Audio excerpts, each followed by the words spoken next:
Your company has paid $10,000 to the supplier today. The supplier has not delivered anything yet. No goods, no services, no invoice to the amount paid. Here is the question: should that $10,000 become expense immediately? Absolutely not. This is just an advanced payment to the supplier. Now, Oracle Fusion needs to track this $10,000 separately, remember it for future invoices, and reduce the supplier balances when actual invoices arrives from the supplier. Then how Oracle achieves all this? The answer is prepayment invoices.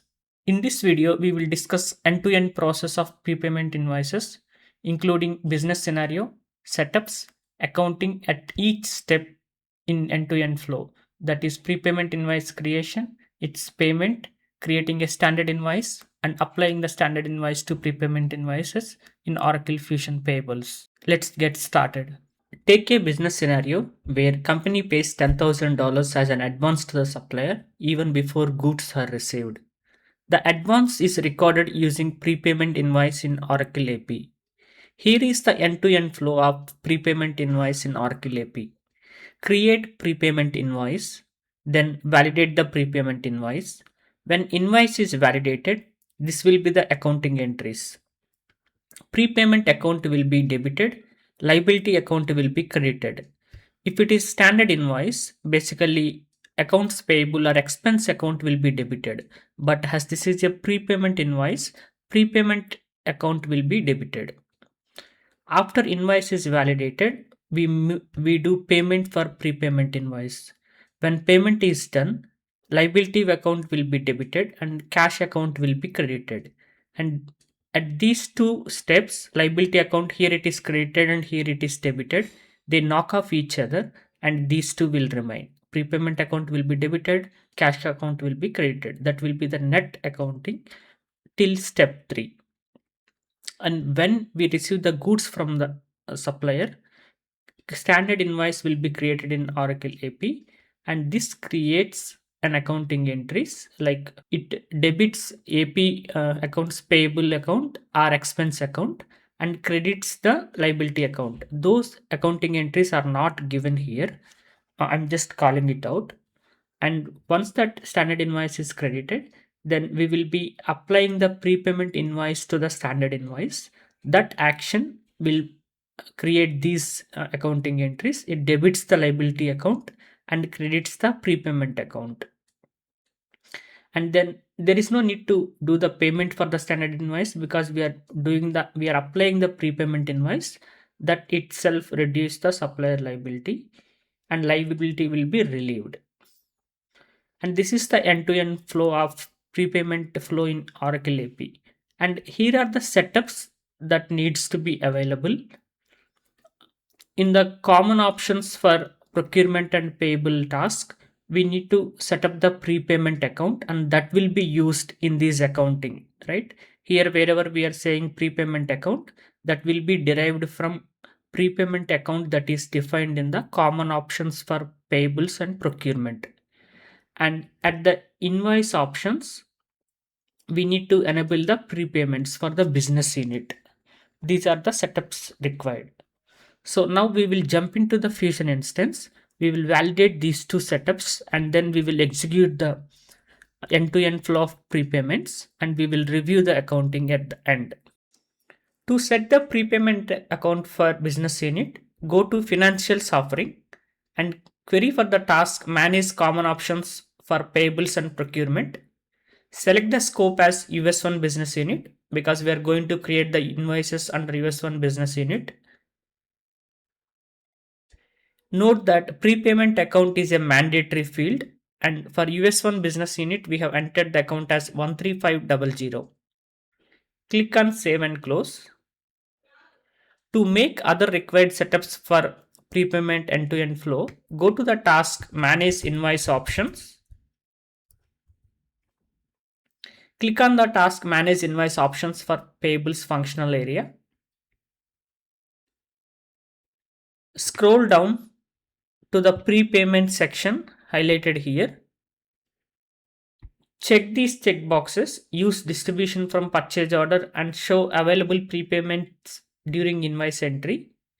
If this checkbox is checked, then only when we create the standard invoice, and if we want to apply the prepayment invoices, this checkbox has to be enabled. Save and close. To create prepayment invoice, go to payables application, click on invoices, go to task list, click on create invoice, create an invoice for US1 business unit for Staples supplier and select the type as prepayment. I have entered the required header information. Click on save. Scroll down and go to lines section and enter a new line. Enter the amount as 10,000.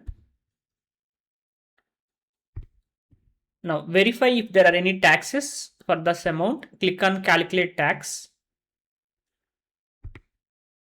And tax amount has been added as $950. So let us add that to the headers amount. Now validate the invoice.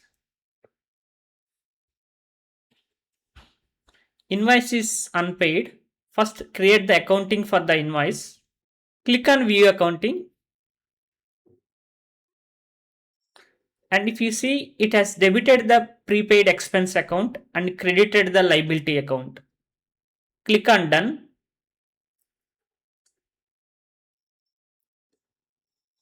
Now go to the actions. Click on pay in full. We are doing the payment for the prepaid invoice. Select the bank account as Bank of America. Select a payment process profile.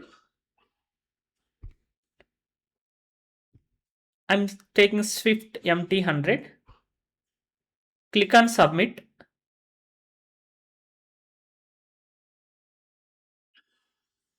This has created a payment 9112. Copy the payment number. Click on save and close. Go to the payments place. Click on payments in payables application. Go to task list. Click on manage payments. Search with the payment number that has just been created. Open the payment. Now do the accounting for the payment. Post to ledger. Verify the accounting. And if it has debited the liability account and created the cash clearing account. And as we have discussed earlier in our PPT, the accounting are as per that. It is used cash clearing instead of cash, and that will be taken care later when reconciliation happens in cash management. So for now, let us ignore that and proceed. Click on done. Done. Now we have completed the creating prepayment invoice and making payment for it. Now let us create a standard invoice. Now we will in real time we will be creating when goods are received from the supplier. We will be creating the standard invoice. Go to invoices. Go to the task list. Click on create invoice. Now create a standard invoice. Select the type as standard and create for the same supplier, Staples supplier under US1 business unit.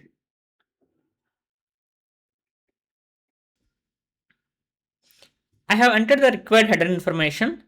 Now go to line section. Create a line for 10,000.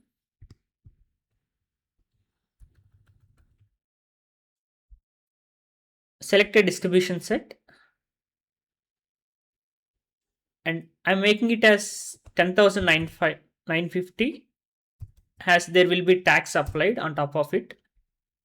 Validate the invoice. There is a system hold applied. Let us check the system hold. Click on it. Let us give some reason and let us release this hold manually. Click on save and close. Now the hold has been released and invoice has been validated. Now let us do the accounting for this. Post to ledger. There is some issue with the accounting in this instance at this moment. So I don't want to stop here. Let us keep this accounting aside, and we will apply the prepayment invoices.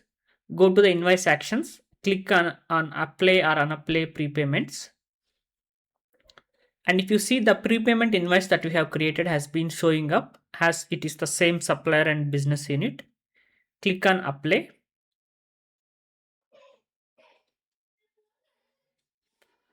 and click on done.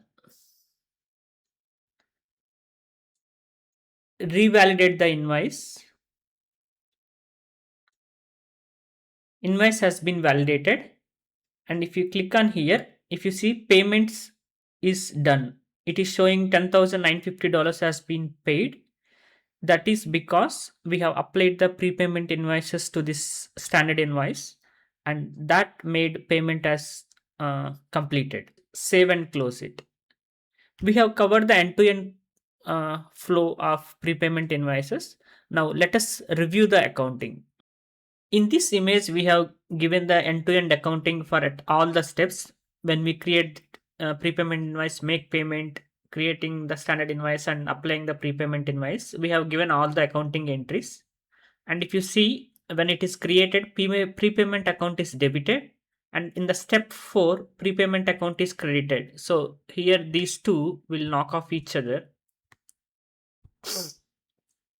And in step 1 and step 2, liability accounts credited and debited, they knock off each other. In step 3 and step 4, liability account will knock off each other.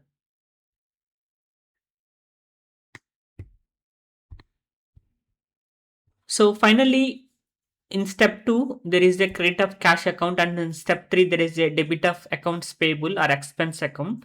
Only these two will remain in the end-to-end process. In the next video, we will discuss about withholding tax invoices in Oracle Fusion AP. If you find this video helpful, like the video, leave your feedback in the comment section. If you are serious about learning Oracle Fusion Finance, subscribe to the channel. Thank you for watching.